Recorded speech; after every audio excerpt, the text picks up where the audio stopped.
Ben,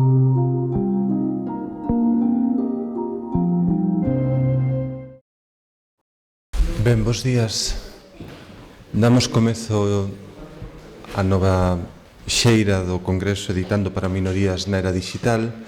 Entendimos desde o primeiro momento que tiñamos que dedicar unha xornada a clarificar aspectos relacionados coa evolución do libro e coa evolución tamén do que é o traballo do editor.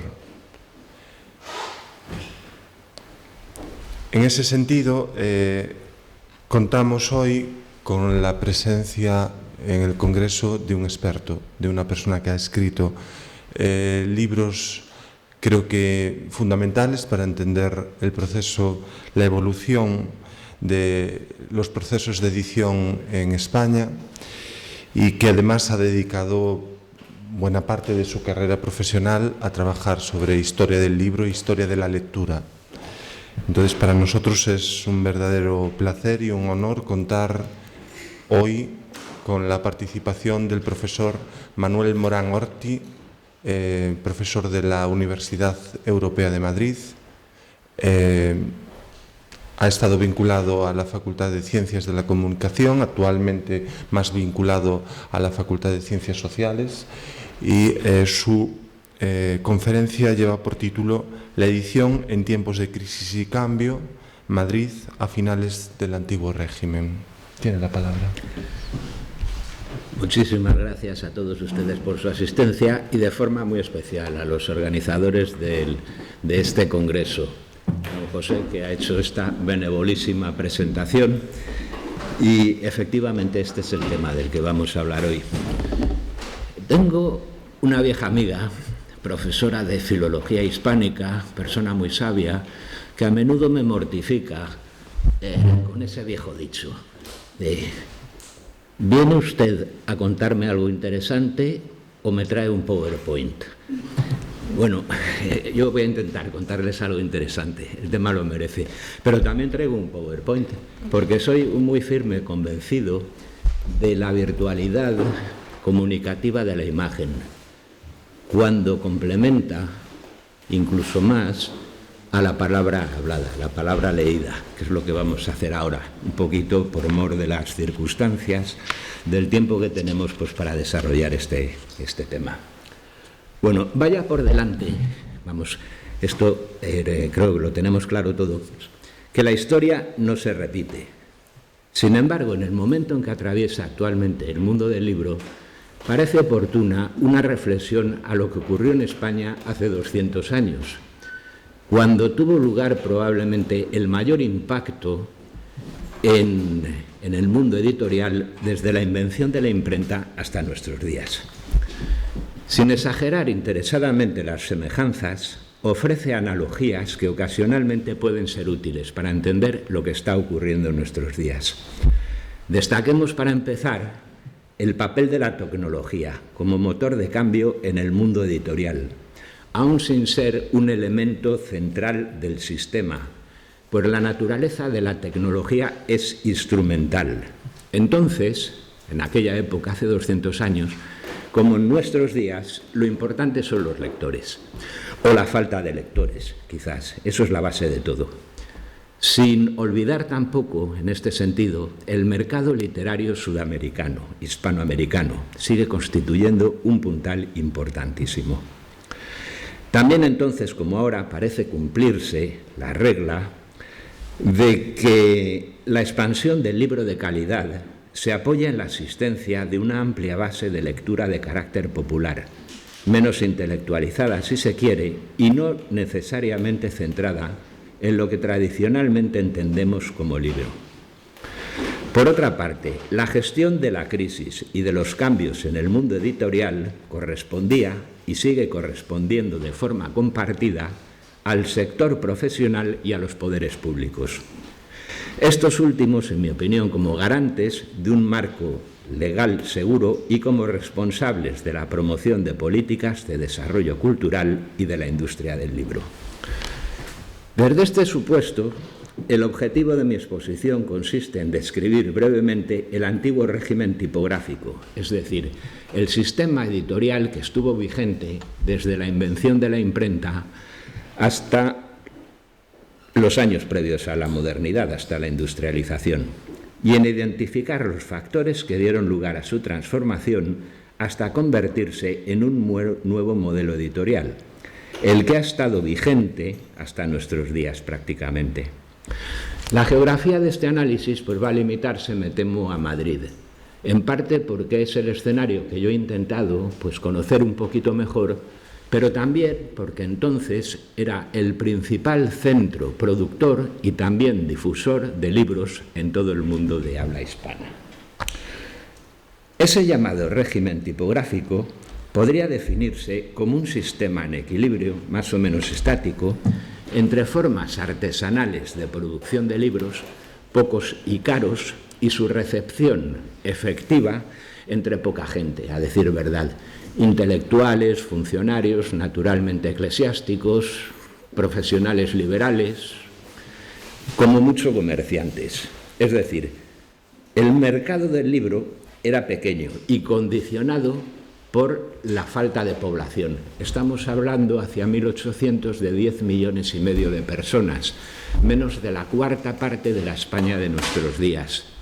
Una España rural, por otro lado, con índices de analfabetismo muy elevados, algunos lo cifran en un 94% nada menos, y con una gran falta de capacidad adquisitiva por la mayor parte de la gente. Esos son los supuestos. Para hacernos una idea de lo que suponían los precios de los libros entonces, tengamos presente, es un simple ejemplo, que el compendio de la historia de España, que había impreso Fuentenebro, es el que tenemos en pantalla ahora mismo, 2 tomos en octavo, unas 800 páginas en total. Aquí lo tenemos en una encuadernación en cuero, pero vamos, que valía 26 reales en rústica, 30 en pasta, en el año 1824. Bueno, ¿cuál es el problema? Bueno, que estas cantidades estaban muy por encima de lo que la gente común pues podía pagar. Todavía en el año 1829, de acuerdo con la Guía Mercantil, que es una publicación oficialista, triunfalista, podríamos decir, se nos dice ahí que los jornales medios de las fábricas y talleres en Madrid estaban en 12 reales diarios. Es decir, eran necesarios más de 2 días de trabajo para poder adquirir este libro. ¿Qué determina entonces esos precios que podemos considerar pues probablemente muy elevados? No el capital fijo. Para empezar, las imprentas estaban situadas normalmente en lugares periféricos de la ciudad, de renta mucho más baja. Seguían trabajando con esas máquinas aparatosas que habían cambiado muy poco desde los tiempos de Gutenberg, realmente. Lentas, de madera, 1500 pliegos diarios, como mucho podían hacer, de bajo precio, las tradicionales fundiciones de plomo.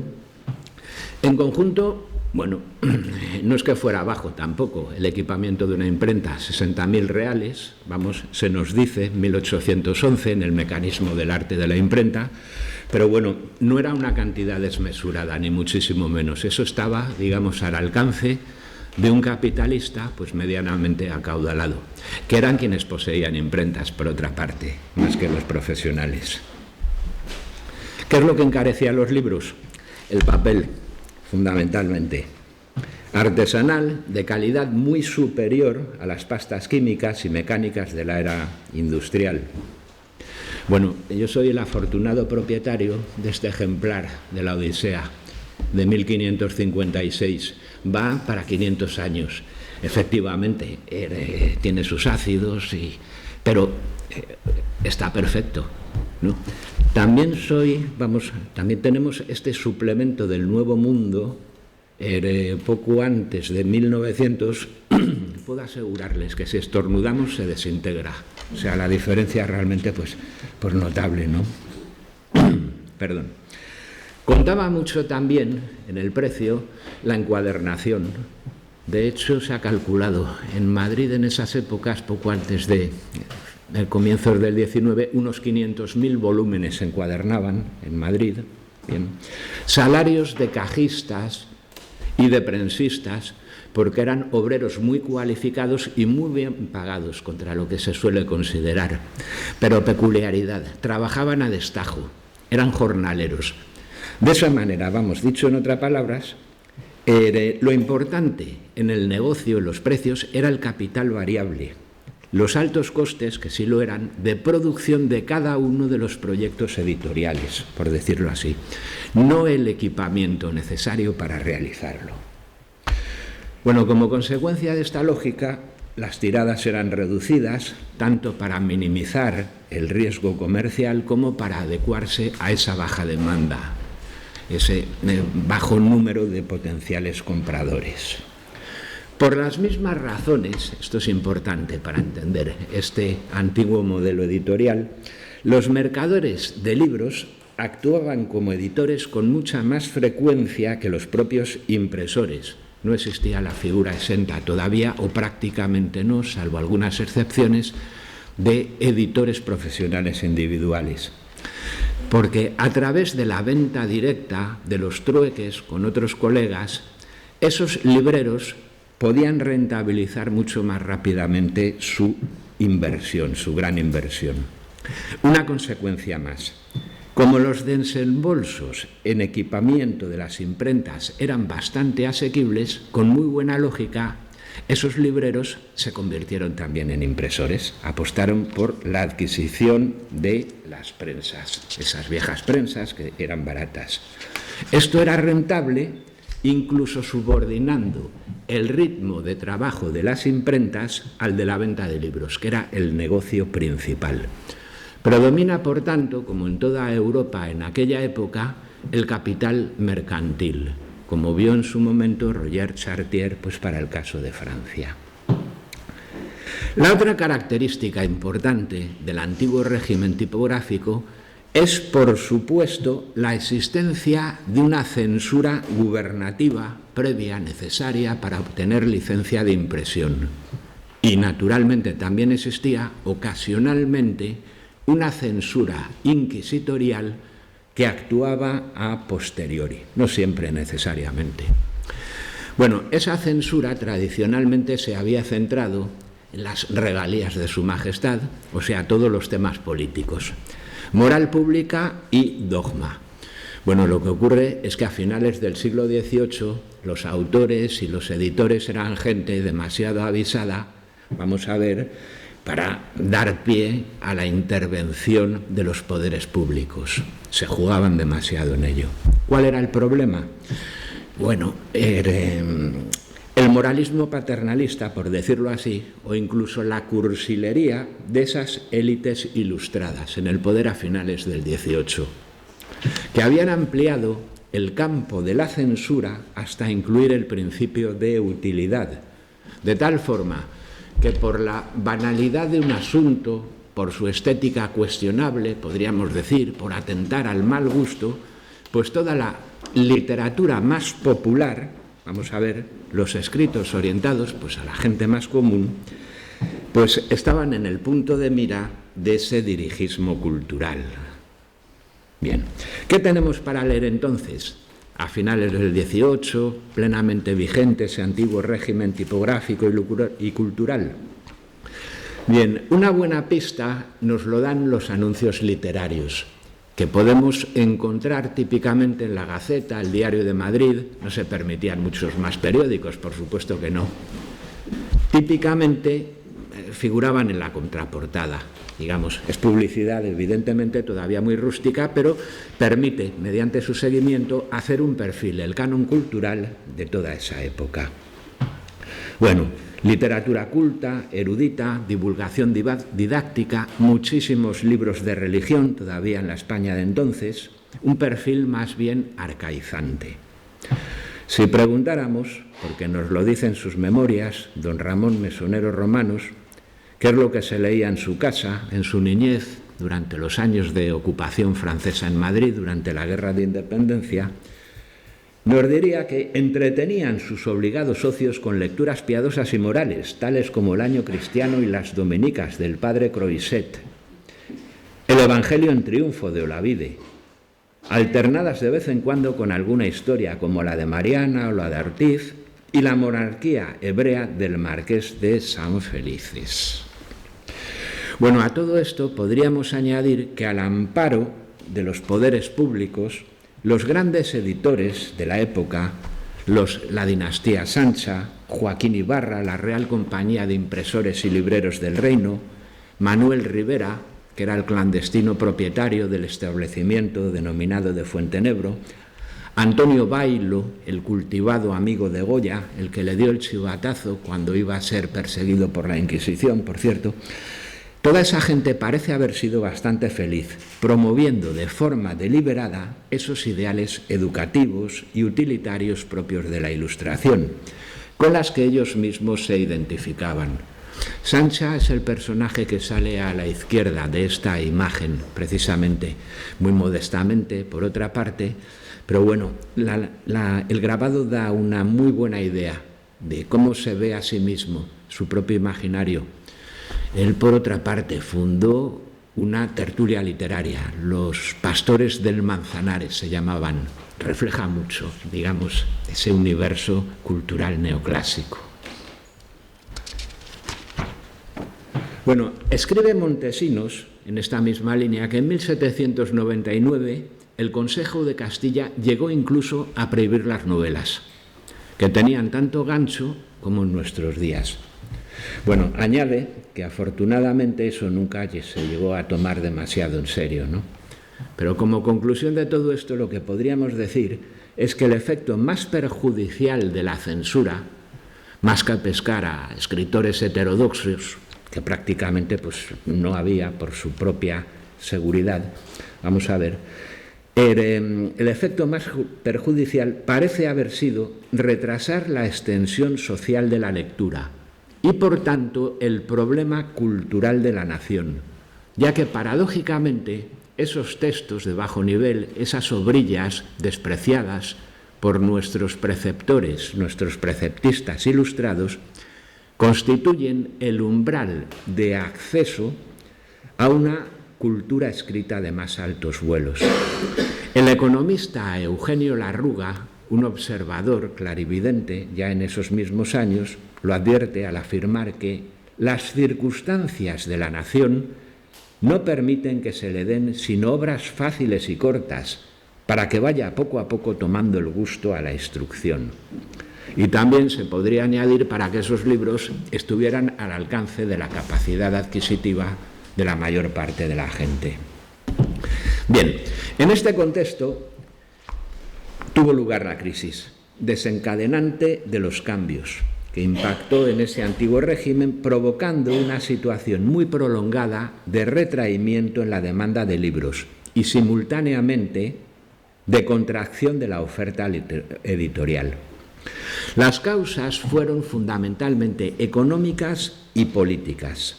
Las primeras como consecuencia de la Guerra de la Independencia, o más exactamente del ciclo de guerras que comenzó en 1792 con la Convención Francesa. Aquí lo vemos muy bien, esta onda cubeta que se extiende desde 1992 al 96, el ciclo de guerras inglesas.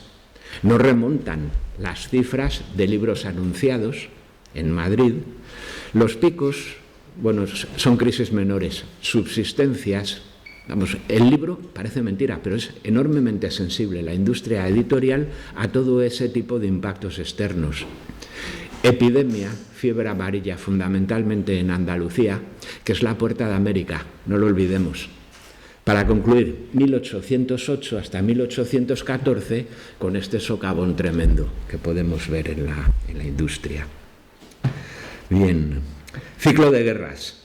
Arruina el país, independizó América, paralizó el comercio y provocó una recesión que se extiende hasta la tercera década del siglo, nada menos. Las causas políticas inciden sobre las anteriores a su vez.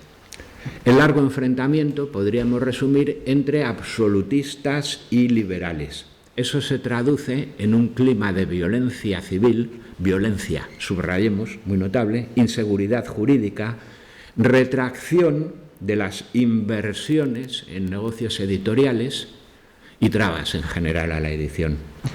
Hay que destacar también que este fue un proceso prolongado y además discontinuo, a causa de esos bandazos continuos entre el régimen liberal, vigente entre 1810 y el 14, luego el año 20 y el 23, y el absolutista, 14 a 20, 23 a 33. Bueno, los efectos de la guerra sobre la gente del libro, impresores, libreros, editores, negocios concomitantes, fueron desastrosos. Y hay muchísima evidencia documental en cuanto a ventas de imprentas, cierres de librerías. 28 librerías cerraron definitivamente sobre la guerra, sobre unas 80, 70, 80, que era el número estándar en Madrid. Fuentes de todo tipo reflejan también situaciones muy dramáticas, humanas, de penuria, de precariedad, de migración, sobremortalidad de maestros, impresores y libreros, no digamos ya nada sobre sus subalternos. 19, cuando menos, propietarios de estos establecimientos fallecieron durante esos años. Bien, hay vejez, pero también enfermedades epidémicas. La trágica de Cádiz en 1812 de fiebre amarilla, por ejemplo, incluso algún caso de muerte violenta, como en el de don Pascual López, maestro librero, del cual se dice en el registro de la Hermandad de San Jerónimo que murió en el 2 de mayo de 1808.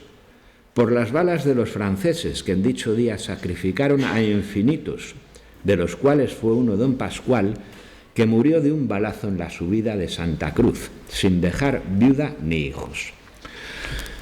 Todo esto tiene un lado menos malo, a mi juicio, y es que parece haber impulsado un relevo generacional con la entrada de hombres nuevos en el mundo editorial. O sea, son personas hábiles para detectar y aprovechar las ventajas de la libertad de imprenta que habían decretado las Cortes de Cádiz. Y aprovechar también, saber adaptarse a los nuevos intereses literarios que habían surgido en el imaginario español, como resultado de las experiencias de la guerra y de la Revolución Liberal. Son libreros y impresores, editores, a toro pasado muy conocidos, como Miguel de Burgos, Tomás Jordán, los hermanos Calleja, José Brún, Francisco Antonio Sojo, Vicente Aita, que fue el editor del Diario Universal, importantísimo durante el trienio constitucional.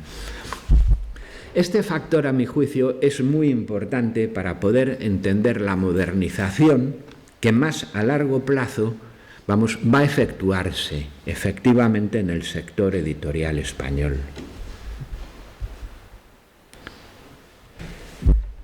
Bueno, aunque de manera indirecta, creo que podemos medir esa contracción de la actividad editorial y de las ventas de libros mediante el estudio cuantitativo de los anuncios de los libros en los periódicos. Aquí este recuento está hecho sobre el Diario de Madrid, 1789-1816. 1808 y 1815 tampoco fueron años especialmente buenos en términos mercantiles, pero realmente, es muy advertible esta brusca caída que se produce en 1809 y que llega a su nadir, al punto más bajo, en 1810. Únicamente se anuncian 34 libros. Eso es un reflejo, siquiera indirecto, de lo que se estaba editando, de lo que la gente adquiría por aquel entonces. Las cosas mejoran un poquito en la posguerra, en 1815, ¿no? Eso nos lo indican las series de libros, también las de librerías activas durante esos años. Hay una tímida mejora en los negocios, pero en ningún momento se recuperan los valores anteriores a la contienda, los anteriores a 1792. Bien, no hay duda de que esto se debe a las excepcionales dificultades económicas del momento, pero también del retorno del aparato represivo característico del gobierno absoluto tras la caída del régimen constitucional en 1814. Estamos hablando de nuevo de las licencias restrictivas, de la censura gubernativa, de la censura de la Inquisición, que son motivos muy frecuentes, como podemos ver en esta caricatura del archivo reservado de Fernando VII, motivos muy frecuentes en la propaganda absolutista de esos años. No tiene desperdicio, desde luego, la imagen. Tiene diferentes niveles de lectura. Refleja también que Fernando VII tenía cierto sentido del humor al conservar esto entre sus papeles. El personaje de la izquierda, ese diablo, es muy posiblemente una personificación de la Inquisición. No puede faltar el fraile, ¿no?, que en el universo liberal es siempre sinónimo de ignorancia, de rutina, empirismo, en el sentido que tienen estas palabras, más etimológico, más antiguo, y superstición, por supuesto. El bichillo de la derecha, ahí junto al castillo de la Inquisición, es sin duda también una encarnación de la censura. Quema periódicos y quema libros, naturalmente, ¿no? Eso está muy presente siempre en la crítica liberal a Fernando VII. ¿Algún ejemplo? Bueno, aunque sin la virulencia de antaño, cuando era realmente, digamos, pues institución sangrienta, podríamos decir, la Inquisición se mostró entonces muy activa en el expurgo de librerías públicas, y en impedir la reimpresión de títulos comprendidos en el índice. Javier de Burgos, un literato conocido de la época, por ejemplo, que editaba en 1818 la obra periódica El almacén de frutos literarios, tuvo que sustituir 2 entregas que ya había distribuido porque su censor, despistado el hombre, había dado el visto bueno a la publicación de las máximas de Antonio Pérez, un escrito que en realidad estaba prohibido por el Santo Oficio desde 1792. Burgos podía considerarse afortunado con ese desenlace, desde luego, sustituir 2 entregas. Le costó su dinero, indudablemente, ¿no? Pero después de meses redactando memoriales, después de ver cómo recogían los ejemplares en las librerías, interrogatorios a todo el mundo, al impresor, a los distribuidores, a él mismo, todo eso provocó pues muchos trastornos, perjuicios a toda la gente implicada, ¿no? Bien, desenlace más desagradable, el expediente seguido en 1816 al librero Francisco López de Orea, a quien prohibieron continuar la edición del Fray Gerundio, cuando decía llevar ya impresos 16 paquetes que le habían costado 60.000 reales. Una cantidad, dicho sea de paso, recuerdo, no sé si lo he dicho antes, que bastaba para equipar una imprenta regular en aquella época. Nos da una idea de los costes reales de la edición en relación con el capital fijo, ¿no? Bueno, Orea, por supuesto, pidió que se expurgara lo que fuera, con tal de que se declarara lícita la lectura del gerundio. Pero la Inquisición, literalmente, en vista de habérsele seguido causa por vender libros prohibidos y obscenísimos, se dice ahí, y por estar prohibido el gerundio, no accedió. Es comprensible, por tanto, que el pobre Orea, en lo sucesivo, pues ya se cuidara en salud, limitándose a editar devocionarios que él mismo compilaba. Bueno, el panorama sugiere que no se supera esa tónica de estancamiento hasta 1820, con el restablecimiento una vez más de la Constitución de 1812 y en consecuencia de la libertad de imprenta.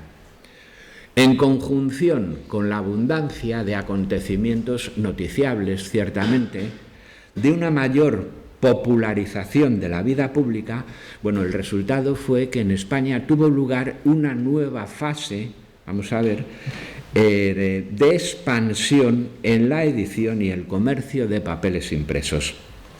Pero hay que subrayar algo, y es que esas nuevas condiciones parecen haber afectado muy poco al sector del libro, quizás porque sigue siendo caro y, sobre todo, a mi juicio, porque el inestable escenario político del trienio desalentaba la cuantiosa inversión requerida por la producción editorial.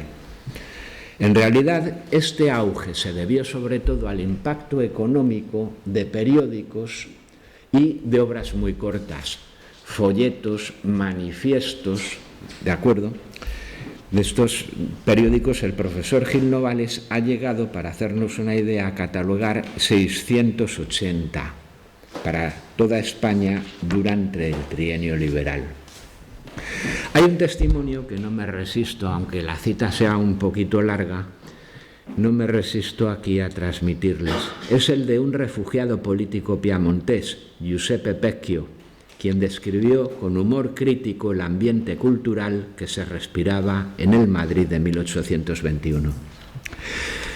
Si vierais las tiendas de los libreros y sobre todo las casas de los particulares, nunca más estaríais tentada de atribuir el entusiasmo por la libertad a un recalentamiento de la fantasía producto de la lectura. Tanto mejor. Eso quiere decir que el amor por la libertad es en los españoles un sentimiento natural y por tanto más sólido y constante. Un literato español me decía un día: espero que los curas no vayan a acusar de las ideas liberales a los filósofos cuando no los tenemos. En España, donde hace 3 siglos que ni se leía ni se podía leer, ¿se puede responsabilizar a los libros de haber causado la Constitución de 1812? ¿Se lee en España? Sí, cada día hay mucho. ¿Qué se lee? Los periódicos. Y con absoluta libertad discuten los intereses de la nación. Al amanecer ya no nos despiertan los gorriones, sino las voces chillonas de los ciegos que venden los periódicos por la calle. A las 6 de la mañana, cuando salgo de paseo, los criados de mi posada, la Cruz de Malta, están ya reunidos en torno del Julián, que, dotado de un pulmón incansable, lee en voz alta todos los papeles para los que no saben leerlos por sí mismo.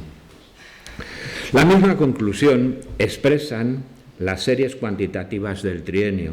O sea, hay pocos títulos nuevos de libros anunciados en el Diario de Madrid. Esto fue para nosotros una sorpresa mayúscula cuando hicimos este recuento. Esperábamos un pico elevadísimo y fue todo lo contrario, ¿no? Por contraste, y esto también es lógico, encontramos cifras muy elevadas de impresos en el catálogo de la Biblioteca Nacional, afortunadamente informatizado, facilita horrores este tipo de cuantificaciones. La explicación es que entre las monografías antiguas, ese catálogo registra también impresos breves como folletos, cartas, reglamentos, instrucciones, discursos que tanto proliferaron entonces. Sobre estas bases, todos los ramos relacionados con la imprenta experimentaron un crecimiento notable durante el periodo constitucional. Aumenta, podemos verlo aquí, el número de librerías activas, 81 establecimientos, gabinetes de lectura y, como sugería Pecchio, nuestro inmigrado político, parece que se expandió la práctica de la lectura popular. Imprentas, pues más de lo mismo también. Parece que llegó a haber unas 42 activas durante el trienio y como mínimo 36 simultáneamente, hacia 1821-22, que es cuando son los años récord. Es interesante también advertir que aparecieron entonces los primeros indicios un poquito titubeantes de mecanización de las imprentas, aunque esa mecanización va siempre ligada a la confección de periódicos, que sin duda es el motor editorial en aquella época. Hay un testimonio, desde luego, ¿no?, el de don León Amarita, editor de libros y del semanario El Censor. Nos dice así: por último, deseando dar a este periódico toda la perfección posible, hasta en la parte tipográfica, se emplearán para su impresión caracteres nuevos de Didot y unas prensas nuevas llamadas de Stanhope, que están reconocidas por los principales impresores de Inglaterra y de Francia como superiores a las comunes. Bueno, pero estando así las cosas, nuevo bandazo político. En 1823 vinieron los 100.000 hijos de San Luis, restablecieron en su soberanía real a Fernando VII, y bien, este es el régimen que va a estar vigente hasta 1833. Perdón. Bueno, los efectos políticos de este nuevo vuelco se hicieron notar inmediatamente, aunque de forma ambivalente. Una vez más, censura gubernativa, pero no la inquisitorial. Y además, ojo, ya no estamos en el tiempo álgido de la Ilustración. Entonces desaparecen esos prejuicios, vamos a ver, contra el mal gusto, propios de los años anteriores. Va a haber mucha más manga ancha, eso es cierto, en la censura. Segundo, se consuma entonces de forma definitiva la pérdida de los dominios americanos, importantísimos hasta entonces como mercado literario. Tenemos también un testimonio interesante, el del administrador de la Imprenta Real de Madrid en 1825, José Teodoro Santos, que trata de explicar a sus superiores la baja rentabilidad del establecimiento. Es poco ventajoso en la actualidad, nos dice, por las circunstancias presentes, cuya suerte cabe a todas las demás imprentas de la corte, en las que, como en la de su majestad, no se imprimen obras que produzcan utilidades. La falta de comercio con las Américas es otro motivo de la decadencia de los establecimientos de esta clase, porque todo autor que imprimía una obra de su cuenta lo hacía con la seguridad de que los 2/3 de la impresión se despachaban para América, cuya falta de venta de día en día se hace más sensible. No es una simple justificación y no está exagerando. De hecho, tenemos un dato publicado por Javier Burgos Rincón, ¿no?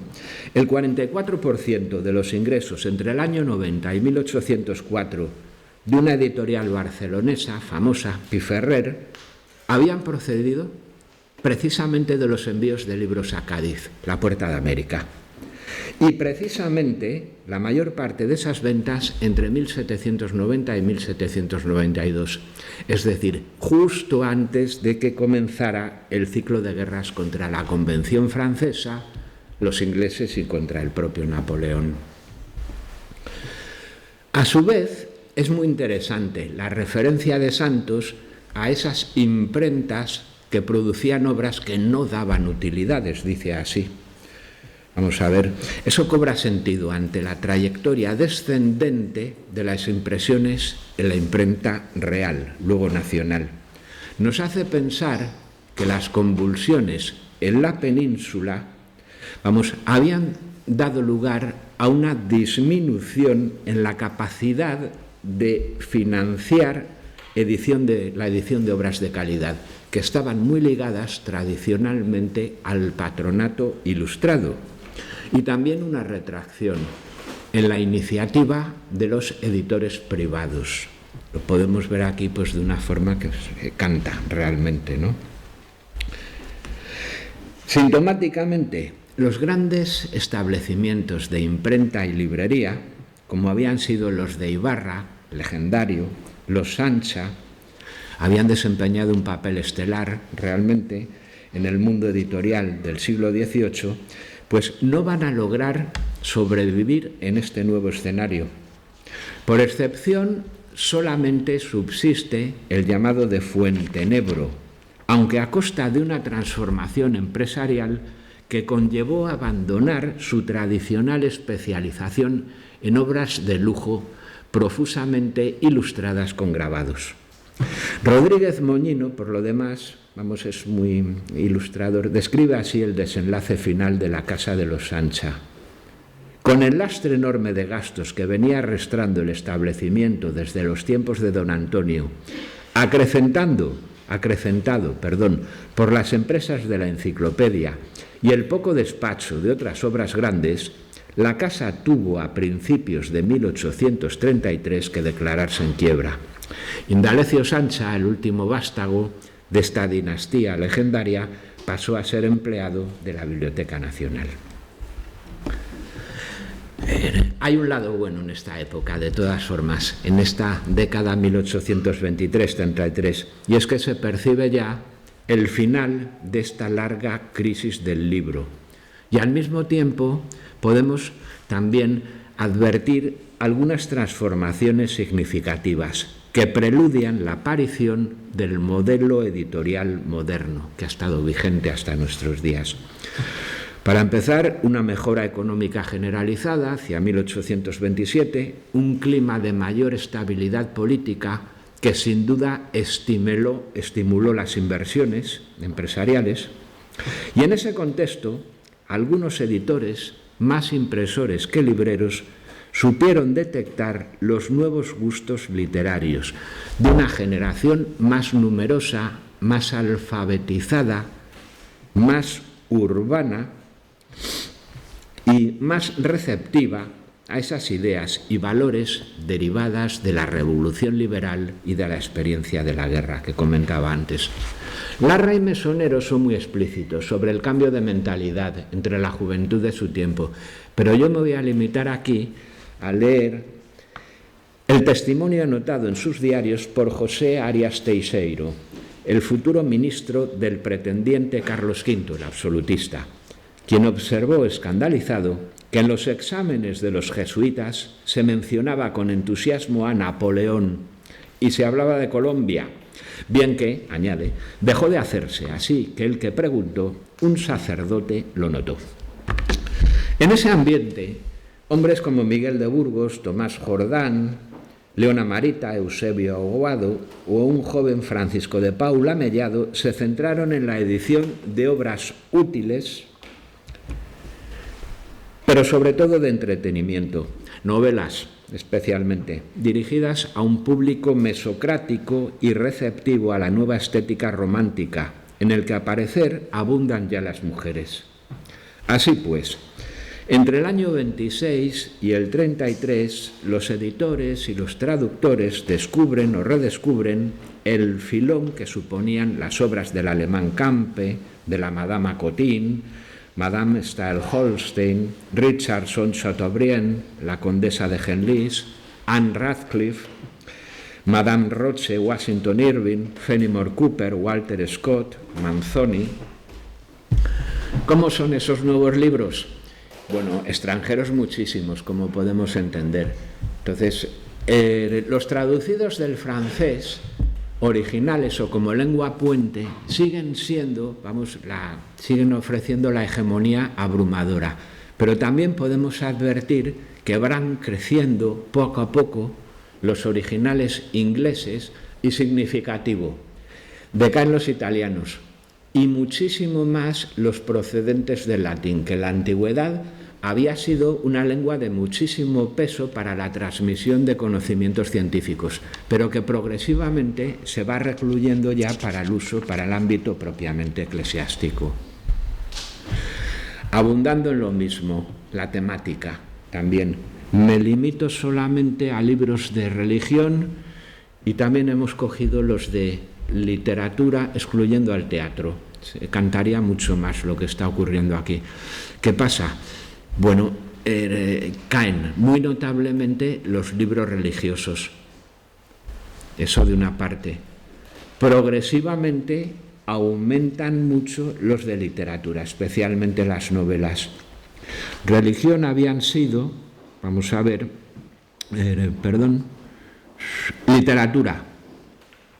Llegan al 20,5% en los años finales del reinado de Fernando VII, cuando a finales del 18 teníamos un 13,56. Libros religiosos, casi un tercio del total en el siglo a fines del 18, 1790 a 1799, han caído al 18,6. ¿Qué implica todo eso? Bueno, pues son pautas muy indicativas del tránsito de la sociedad, en este caso de la española, a la modernidad. Es muy acorde con las pautas de las sociedades avanzadas de Europa occidental, especialmente en el siglo XVIII, Inglaterra, Francia, Alemania. Lo percibimos igual en España, de una forma más acompasada y sin duda con retraso, a principios del XIX. Bueno, en este contexto, los editores más activos hicieron un uso intensivo de estrategias comerciales que estrictamente no podemos considerar innovadoras, porque se están utilizando desde el siglo XVIII por lo menos, pero sí son modernas, verdaderamente, ¿no?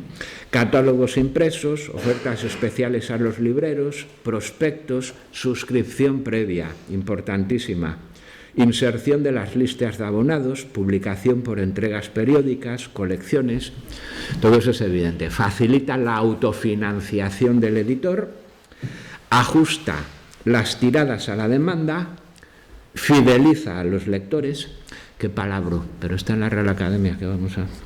Bueno, y proporciona, desembolsos más asequibles a los compradores.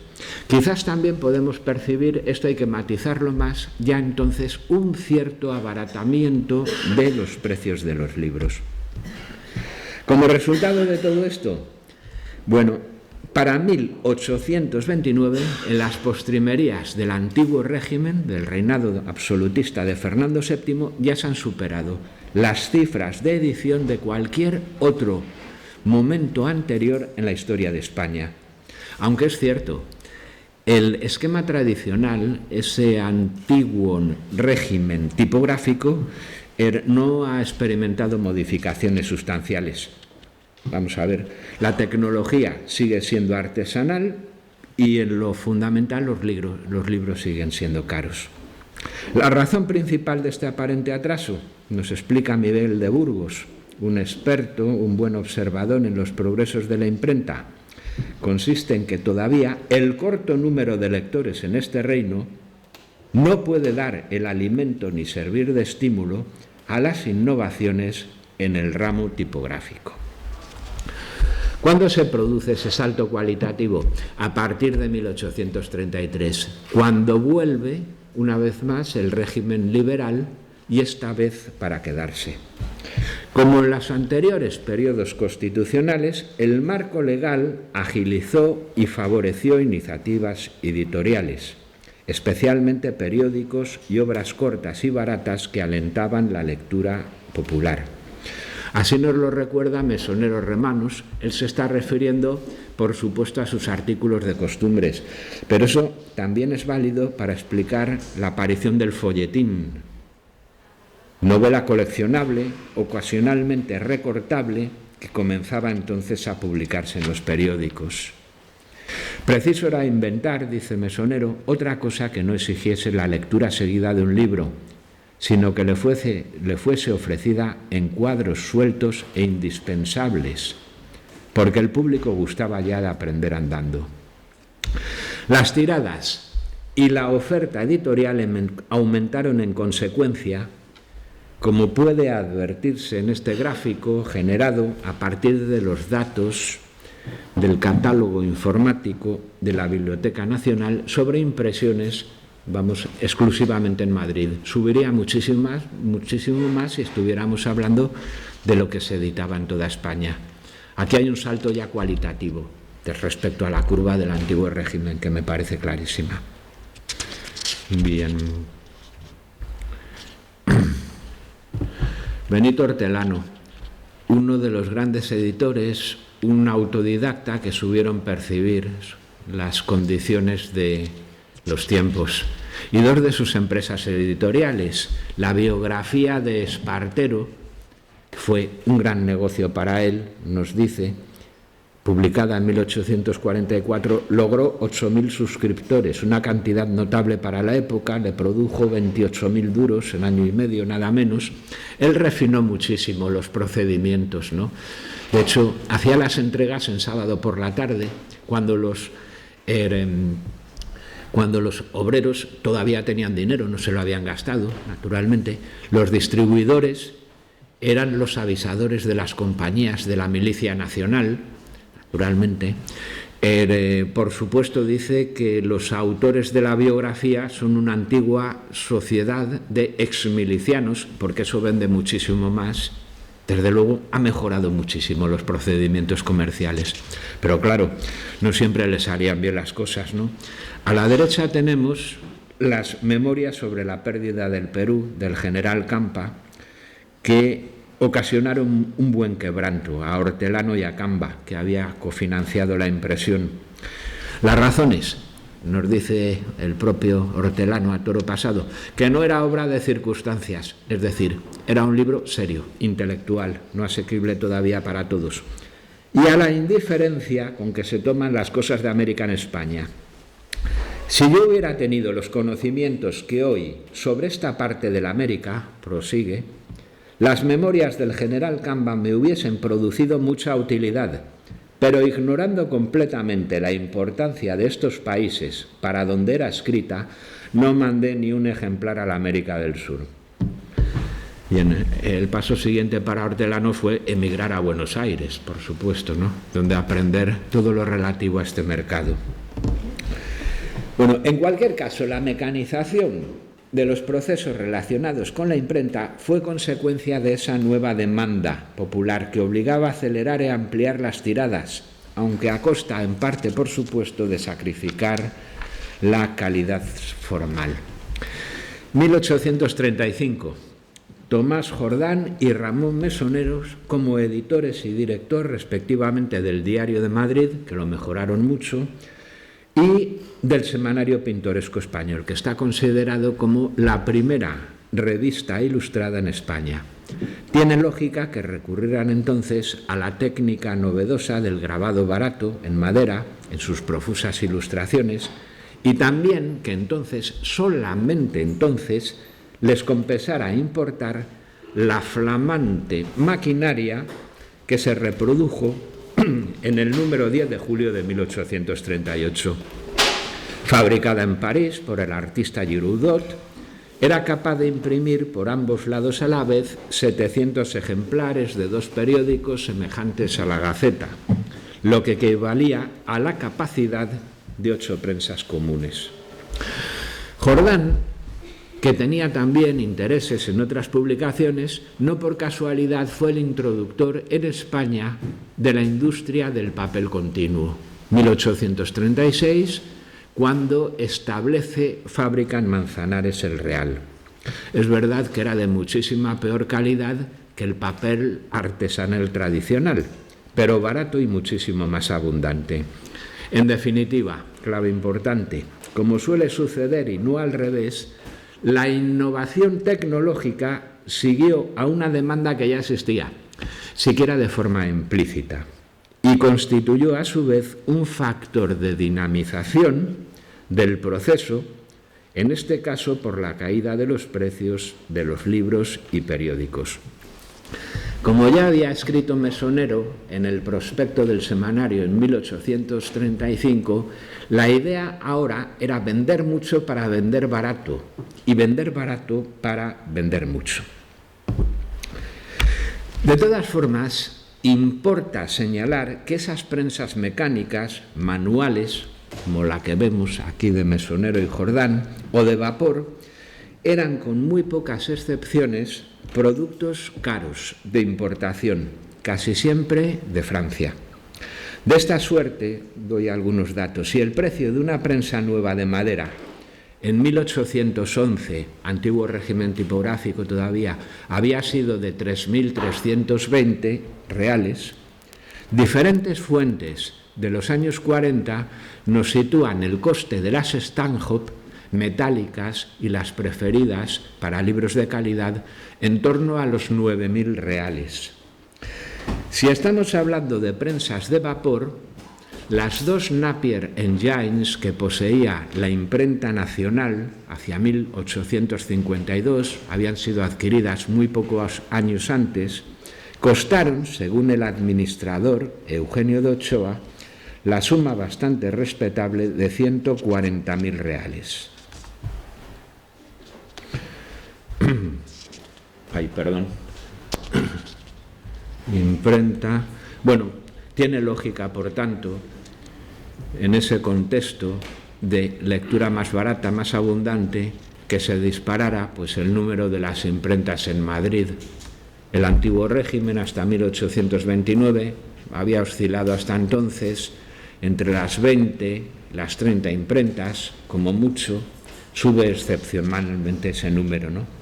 Y por supuesto las principales imprentas de la capital pues ya se mecanizan por aquel entonces, especialmente las que solían imprimir periódicos. Bien, se entiende que la mecanización de las imprentas hubiera provocado una importante modificación en la lógica económica que había regido hasta entonces en el sistema editorial y, en consecuencia, que diera lugar a una reconfiguración. Primero, los libreros, que habían ocupado el lugar central en el sistema, como editores, como impresores también, pasaron a una posición marginal, distribuidores detallistas en lo sucesivo.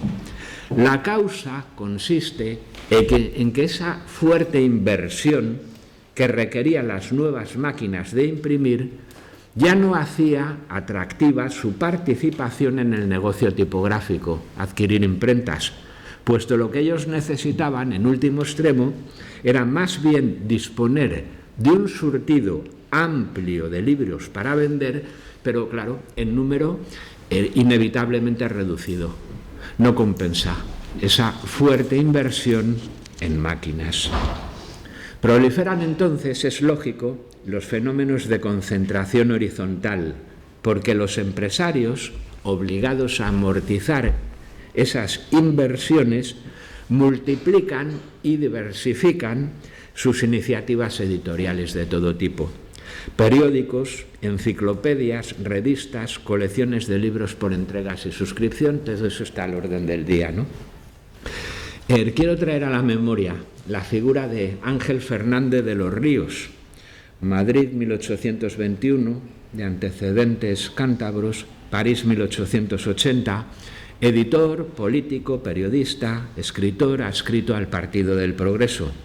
En 1851 él tenía establecimiento mixto en Madrid, calle de Jacometrezo, y ahí se ocupaba simultáneamente de una biblioteca universal o colección de ediciones populares de los libros más leídos en Europa, dividida en series, el diario político Las Novedades, el semanario gráfico La Ilustración, el viejo semanario pintoresco que había fundado Mesoneros y que entonces experimenta otra etapa de gran brillantez, en fin, y otras empresas, como ese álbum biográfico que podemos advertir ahí. Disponía de varias prensas, algunas a brazo, como dice, y de 2 máquinas capaces de trabajar ora a vapor, ora con 2 caballerías que se relavaban, nos detalla orgulloso, cada 2 horas. Capacidad para imprimir por 2 lados 900 entregas completas de la biblioteca en 1 hora, de forma que en 1851 nuestro hombre había publicado 302 volúmenes procedentes de originales de 72 escritores españoles contemporáneos y algunos clásicos. Tenía 207 empleados, cerca de 100 de ellos como cajistas, y había empleado también a su vez a unos 13 traductores. Ríos era un conspirador político impenitente y, de hecho, pues pasó en el exilio pues varias temporadas en su vida, y eso no fue nada favorable para sus negocios, podemos entenderlo. Sin embargo, goza, vamos a ver, del reconocimiento, el homenaje de su contemporáneo, no su correligionario político, José Fernández de Bremont, el director de la Ilustración española y americana. Si el señor Fernández de los Ríos fue notable como escritor y político, como editor dio gran impulso a la lectura popular, ya en los semanarios ilustrados, ya en publicaciones baratas y selectas, que difundieron por España las obras de muchos ingenios nacionales y extranjeros, procurando fijar la atención con los alicientes del dibujo y el grabado. Otro aspecto importante de estas transformaciones fue la profesionalización del editor, como consecuencia de la creciente complicación de un negocio en el que era preciso ya pues, coordinar diferentes tareas que atañían al proceso íntegro de producción del libro. En una ocasión, el periódico La Ilustración describió con mucho humor negro, claro, cómo transcurría la jornada, es decir, el día, y con frecuencia parte de la noche, de la persona, así lo califica, encargada de dirigir todas las ruedas de esta complicada fábrica de productos intelectuales. Debe hojear, dice, resmas enteras de papel que de todos los rincones de España viene como una plaga a caer en sus manos. Escribir cartas, muchas cartas, a los autores, a los dibujantes, a los grabadores. Repasar pruebas con mucha urgencia, cazar erratas alucinantes, como la del inmoral Cervantes, sic, por inmortal. Resolver contratiempos, confeccionar entregas y números, marcar el número de los grabados, calcular y discurrir, medios de presentar novedades al suscriptor, recibir a numerosos visitantes, muchos de ellos inoportunos, atendiendo a sus ruegos impertinentes y contradictorios, y sobre todo escuchar con paciencia, porque no es dueño de dar a entender que se agote jamás.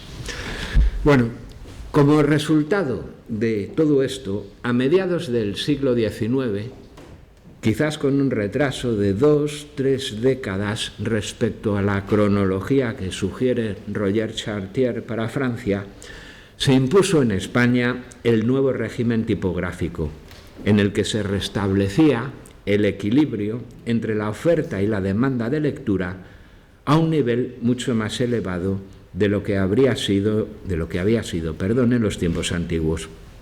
Aunque maticemos, tampoco conviene exagerar la magnitud del fenómeno en su vertiente cultural, cuando todavía en la actualidad, son datos de 2012, el número de lectores frecuentes de libros en tiempo libre, frecuencia semanal, no llega a la mitad de la población española, 47,2%, me parece que estamos hablando.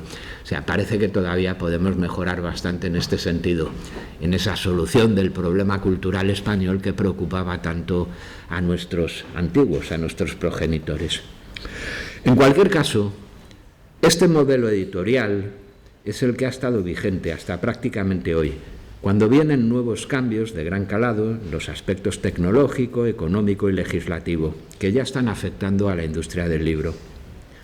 Esperemos que esos cambios impulsen, porque eso al final es lo más importante, una ampliación mayor de los adeptos a los libros, con independencia de los formatos y de los canales de acceso a la lectura. Muchas gracias por su atención. Si hay alguna...